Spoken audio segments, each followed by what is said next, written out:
out of everybody, and the entire time, walking back, I fell in the water. It was over my shoulders. It was over the bag. I am soaked. My shirt, my face, everything. But save the camera.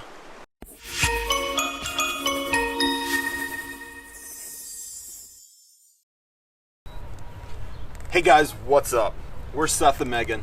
Today we are in Zion National Park and we are getting ready to hike the Narrows. Now, if you don't know, the Narrows is one of the top 10 rated hikes in the world. We are going to be hiking through a river. That's why we have these shoes. So we're going to be sharing some pro tips with you as we hike today, like shoes, shorts, bags. Let's get hiking. Hey darling, can I tell you what's been on my mind? Sick and tired of the 9 to 5 in the city life. Hey darling, we could get out. After a 10-minute bus ride, we finally made it here to the Narrows Trailhead. There's only 2 ways you can get here. One is you have to reserve tickets and ride a shuttle in, or you can rent an e-bike and bike yourself all the way up here, which is definitely more difficult. There is a 1-mile hike before you actually get into the water, so let's go swimming. We can leave this city. Let's drive to the open air. Yeah, the countryside is so pretty, with the wind blowing in your hair. We can look back someday. Baby, don't you understand that we only get one life? I wanna make it count, honey. Come on now and take my hand. Hey darling. Alright guys, so let's talk Narrows. We are finally here. We are in the water. There's a few things that you need to know. This water varies all the time. It's always going up and down. There are charts that you can check. Make sure you check those charts before you come try to hike the Narrows, because you don't want to try to swim upriver the whole way.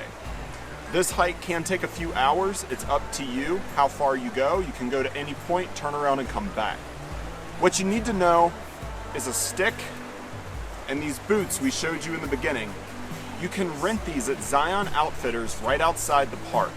I think it's about $24 to $29 per person. They're absolutely necessary because you should not and cannot do this in sandals or water shoes. The boots are great. The neoprene socks keep the water completely off your feet. You don't really even feel like your feet are wet. It's just like you're walking through some water. My other recommendation for you is bring plenty of water, because the hike in and the hike out get extremely hot. There are about 5 months here where it is over 100 degrees and about 5 weeks where it's over 115 degrees. The shorts that I'm wearing are 1,000 Mile Global shorts. They make these in men and women, so you can check those out on 1,000 Mile Global, or you can use the link in the description below, because these are lightweight, they almost repel the water, and they dry in minutes. So, there's my 2-minute tip. I wish it was Tuesday. Let's go hike the Narrows.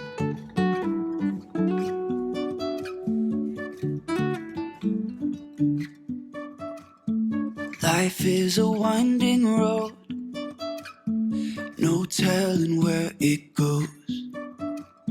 Driving through days and nights, won't stop for traffic. After hiking about 300 yards through the water, you get to this point where it's considered the wading point. If you want to go in deeper water, stay to your left. If you want to go in shallower water, stay to your right. We're probably going to stay to our right. So it would seem our tour bus operator actually lied to us. I think the left side is going to be your more shallow side. The right side is going to be your deep side. But in all honesty, it all just looks deep. Okay, so we've made it through the deeper part of this section. It definitely got up to my waist. I'm only 5 feet tall. It's pretty cold, but it actually feels good on this beautiful hot day.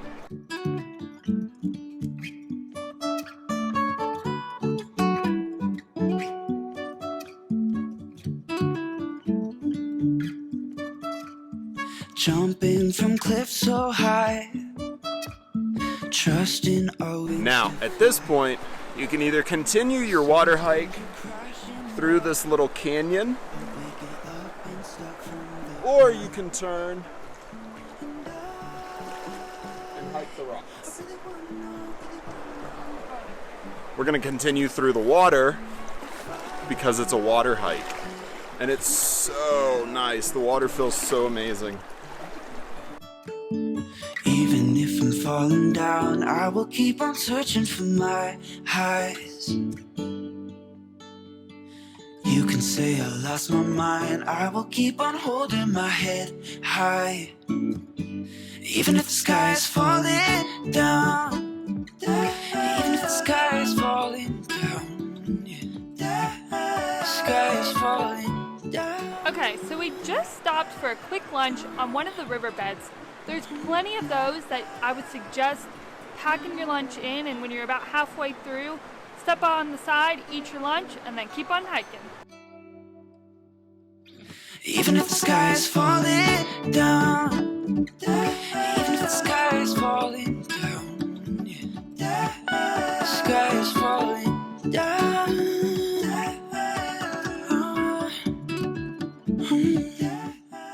When we wake,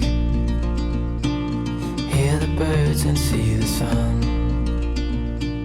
Side by side our fears are done.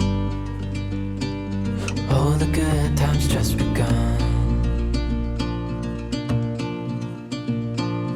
Oh, we know what we have, let's hold on tight. Found what we're looking for in life. Call us crazy, but things So we are about 2.5 hours, 2 hours and 45 minutes into our hike. And we are still not to the junction yet. Now that's only with a few little breaks, photographs, video, stuff like that. So definitely, if you're gonna start this hike and you're gonna try to get to the waterfalls, make sure you start this early in the morning because it will be an all-day hike. Before doing this hike, I recommend the night before eating a really hearty meal full of lots of carbs, and then in the morning, definitely eat a big breakfast, take lots of water, drink lots of water beforehand, because while this hike isn't up and down strenuous, it's definitely through water the entire time, so it takes a toll on your body. But let's keep going, we're almost there. We know what we have, let's hold on tight. Found what we're looking for in life. Call us crazy, but things are finally right. With you and I, the future is bright.